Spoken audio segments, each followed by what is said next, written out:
नमस्कार, good evening. आज कुछ चूँ-चूँ की गप्पों में मैं आपको अलग तरह की मज़ेदार किस्से सुनाता हूँ। आज मेरी एक भतीजी मेरे घर आई थी, उसका पति एयरफ़ोर्स में है, पायलट है।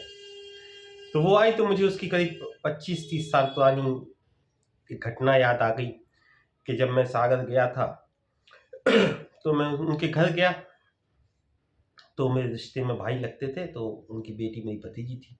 तो भाभी बहुत नाराज़ थीं, कहने लगीं कि बहुत दिक्कत है भैया, ये भतीजी आपकी इतना परेशान कर रही है और शादी को लेके दिक्कत हो गई। हमने कहा हुआ क्या? क्या परेशानी? कहने लगी पंडितों में वैसे ही तो सरकारी नौकरी के लोग नहीं मिलते हैं। अब एक बहुत अच्छा लड़का मिला है, वर मिला है शादी करने के लिए। वो सरकारी नौकरी में भी है, बहुत अच्छे खानदान परिवार का है, ब्राह्मण भी अपन वाले ही हैं और देखने दिखाने में भी अच्छा है। उसका नाम कृपाशंकर है और वो उसे अपनी प्रगति भी पसंद है और प्रगति को कृपाशंकर भी पसंद है। तो हम कहा फिर परेशानी क्या है? कहने लगी कि इसको नौकरी की पोस्टिंग पसंद नहीं। हम कहा नौकरी की पोस्टिंग पसंद नहीं, मैं समझा नहीं। कहले हम कहा करता क्या है? कहने गर्ल्स गर्ल्स डिग्री कॉलेज में असिस्टेंट प्रोफेसर। तो हम कहा क्या इसको मास्टर पसंद नहीं है?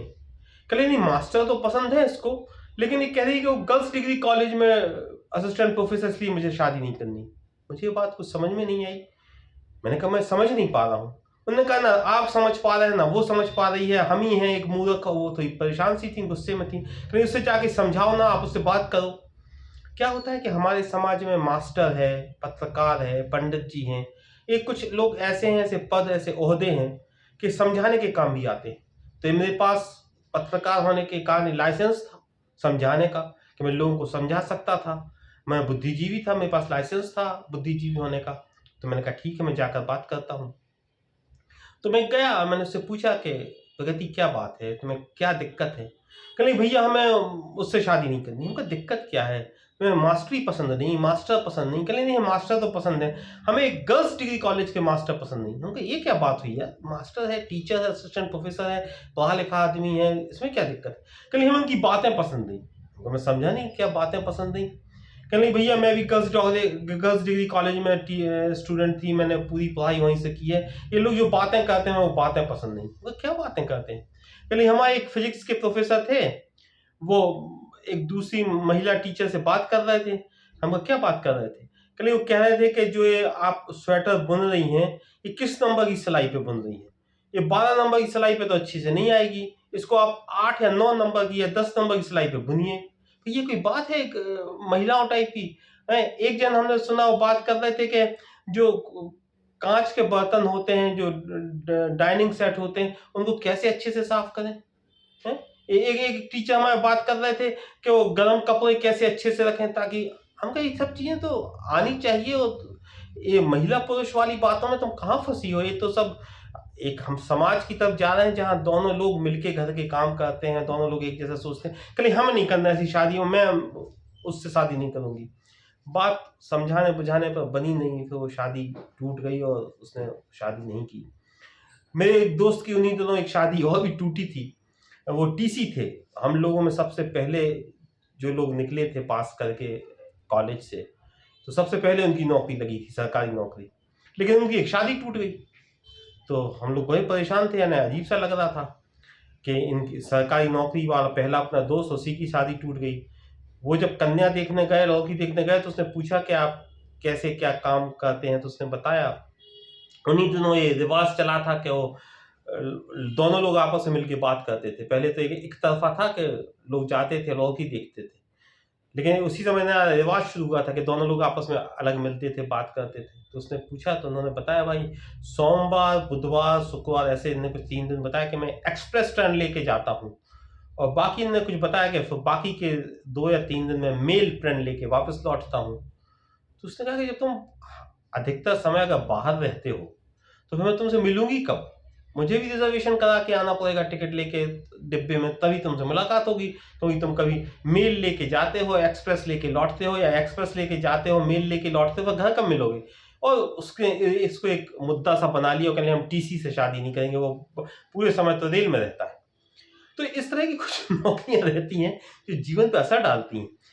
पहले हम सोचते थे कि आदमी का जो स्वभाव होता है उस हिसाब से वो नौकरी खोज लेता है, लेकिन नौकरियां भी आदमी के स्वभाव पर अंतर डालती हैं और वो स्वभाव आदमी की ज़िंदगी में, दिनचर्या में दिखने लगता है।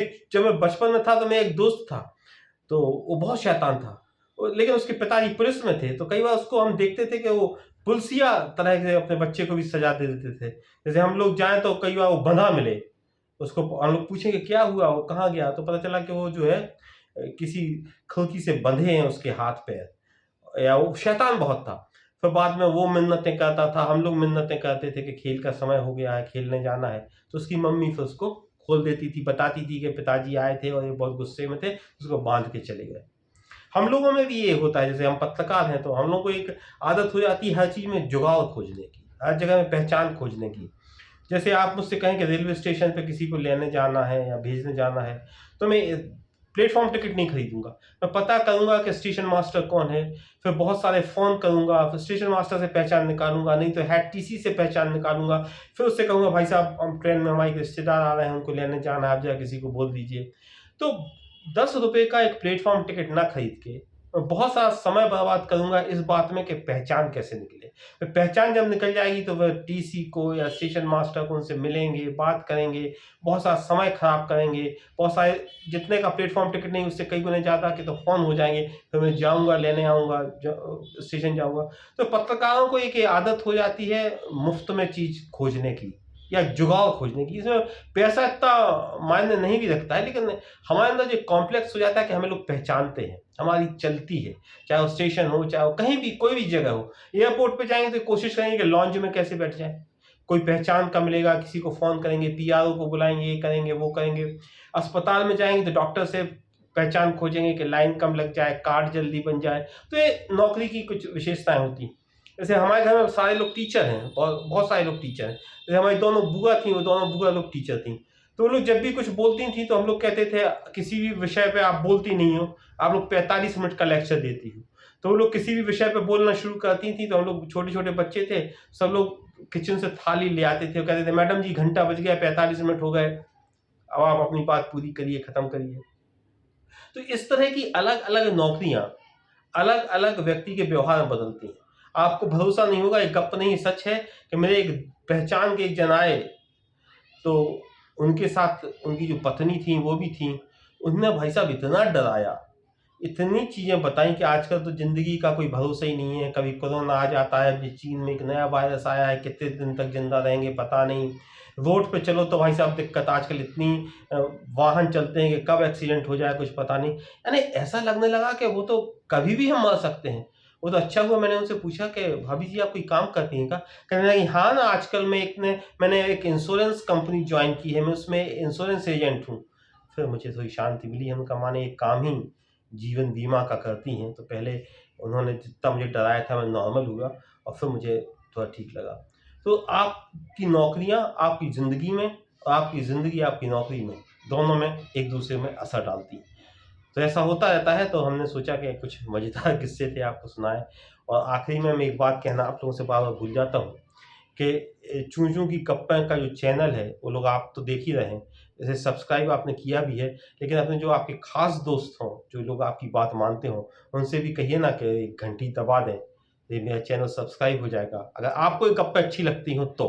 आपको ये गप्पें अच्छी लगती हैं तो अपने दोस्तों से भी कहिए कि वो भी चूँ चूँ की गप्पें आपके साथ सुनें। धन्यवाद, नमस्कार, गुड इवनिंग।